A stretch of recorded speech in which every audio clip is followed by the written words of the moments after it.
क्यों बहू से कहा जाता है कि वो वहां जाकर एडजस्ट हो, क्यों लड़के वालों से नहीं कहा जाता है कि बहू आती है तो बहू के हिसाब से तुम एडजस्ट हो जाओ। देखिए, बहू आती है तो लड़के वालों को ऑलरेडी बहू के हिसाब से कुछ ना कुछ एडजस्टमेंट करना पड़ता है, लेकिन इसके पीछे एक लॉजिकल बिहेवियर है। लॉजिकल बिहेवियर क्या है? देखिए, ये एक यूनिवर्सल रूल है। आप कहीं भी जब जाते हैं और आपके सामने ऑलरेडी एक ग्रुप मौजूद है, तो आप वहां जाकर उस ग्रुप में एडजस्ट होने की कोशिश करते हैं। फॉर एग्जाम्पल, आप एक माहौल में जाते हैं, एक जगह मजलिस चल रही है। अब वहाँ मजलिस में 20 लोग बैठे हैं। जब आप उस मजलिस में जाएंगे तो उस मजलिस को अपने हिसाब से चेंज करेंगे या खुद को उस मजलिस के हिसाब से एडजस्ट करेंगे? इससे बड़ी मिसाल ले लें, आप एक शहर से उठकर दूसरे शहर में जाते हैं और वो शहर का एक पर्टिकुलर कल्चर है, एक शहर उस शहर का एक पर्टिकुलर स्टाइल है, तो आप वहाँ जाकर अपने स्टाइल से रहकर वहाँ पर लोगों से कहेंगे आप हमारा स्टाइल अडॉप्ट करें, या आप जाकर उस शहर में खुद को उस शहर के हिसाब से चलाएँगे। बल्कि मैंने क्यों कहा यूनिवर्सल रूल है? क्योंकि अब ये मिसाल ले लें, बल्कि आप देखेंगे कि सारी दुनिया का यही रूल है। एक शख्स अगर इंडिया से उठ के अमेरिका चला जाता है, तो वो जब अमेरिका जाता है, तो अमेरिका के हिसाब से खुद को एडजस्ट करता है।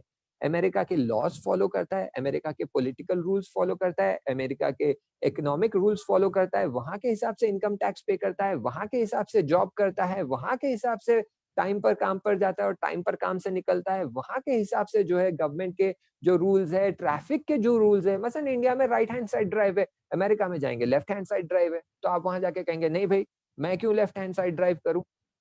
मैं तो 25 साल से 40 साल से राइट हैंड साइड ड्राइव कर रहा हूँ, मैं वहाँ जाकर राइट हैंड साइड ही ड्राइव करूँगा। एक्सीडेंट होता है तो होने दो, उनकी मुश्किल है, मैं क्या करूँ? ना, आप कहेंगे ना, यहाँ पर एक एस्टेब्लिश्ड रूल है, यहाँ एक तरीका चल रहा है, यहाँ पे एक कल्चर बन गया है, यहाँ पे एक पैटर्न मौजूद है। मुझे जाके उस पैटर्न के साथ मिल-जुल कर वो पैटर्न को बरकरार रखते हुए वहाँ का माहौल अच्छा रखना है। वहाँ जाकर मैं पैटर्न चेंज करने की कोशिश करूँगा तो प्रॉब्लम्स ही होंगे। इसीलिए जब ससुराल में ऑलरेडी बचपन से लेकर बच्चा 25 साल का होने तक, 22 साल का होने तक, 20 साल का होने तक, शादी की उम्र होने तक इस घर में बहुत सारे चेंजेस आ चुके हैं। पहले एक बच्चा आया, फिर 2 बच्चे आए, फिर बेटी आई, फिर और एक बेटा आया, जो भी हो। फिर इस घर में जॉब मिली, घर चेंज किया गया, सामान बेचा गया, नया सामान लाया गया, बच्चों के हिसाब से माँ-बाप एडजस्ट हुए हैं, माँ-बाप के हिसाब से बच्चे एडजस्ट हुए हैं, कोई स्कूल जाने लगा, कोई कॉलेज जाने लगा, कोई जॉब करने लगा। घर में बहुत सारे चेंजेस होकर बिलाखिर घर एक पोजीशन पे पहुंचा है कि यहाँ पर ये कुछ बिहेवियर और पैटर्न चल रहा है। अब इस पैटर्न को जाकर डिस्टर्ब करना, ये कोई अक्लमंदी की बात नहीं है। इसलिए लड़की को समझाया जाता है कि जब आप वहाँ जा रही हो, तो वहाँ जब आप जाएँगी तो वहाँ का माहौल अलग होगा।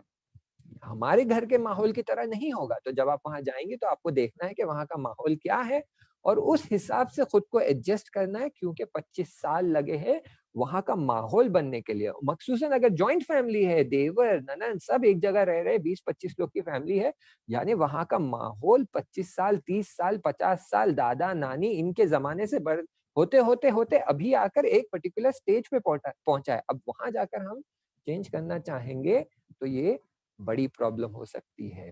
अब ये प्रॉब्लम क्यों आती है? लड़की क्यों ये सवाल करती है कि क्यों मुझे चेंज होना है? क्यों वो चेंज नहीं होते? क्यों मुझे जाकर हस्बैंड की बात सुनना है? क्यों हस्बैंड मेरी बात नहीं सुनते? क्यों मेरी विलायत हस्बैंड पे नहीं है? क्यों हस्बैंड की विलायत मेरे ऊपर है? और ये सारे इस तरह के सवाल और दूसरी चीज़ें जो है, उसका एक पर्टिकुलर रीज़न है और वो रीज़न है